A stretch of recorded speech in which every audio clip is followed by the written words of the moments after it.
As their supper is about to start in chapter 1249, Camryn and Callum finally speak. By filling Camryn's bowl with soup and occasionally adding more food to her plate, Callum takes the initiative to feed her.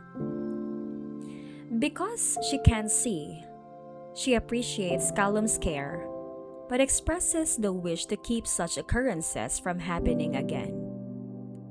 While she is grateful, she is still suspicious of Callum's motives and has her questions about whether he may be sincerely interested in her. In addition to dipping the shrimp in sauce and putting them on Camryn's dish, Callum peels the shrimp for her. He treats her better than her own family ever did, which Camryn recognizes as being kind. She challenges Callum's decision to be so friendly to a blind person like her, though, and wonders why someone of his standing would do so.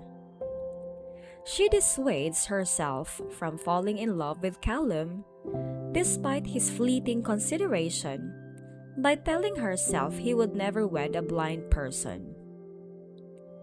Callum carries on displaying his loving nature, despite Camryn's reservations.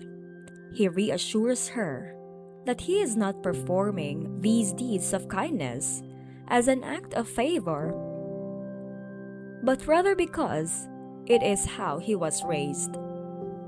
He argues she doesn't have to feel obligated to him, pointing out that he doesn't do these things out of obligation to get something back. Rather, he does them out of real caring.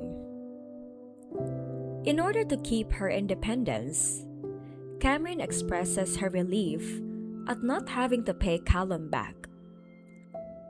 Despite the possibility that he would demand something in return, she is determined not to continue to owe him any favors. Camryn has erected a wall in her heart to keep herself from being sucked into Callum's love. So despite his assurances, she continues to be wary. The delicate dance of compassion and uncertainty between Camryn and Callum continues as they eat. The tension between them is complicated by Camryn's cautiousness and Callum's sincere concern. Camryn accepts the responsibility, as it was her treat, when it comes to pay the bill. They conclude their evening together when Callum offers to send her back to the shop.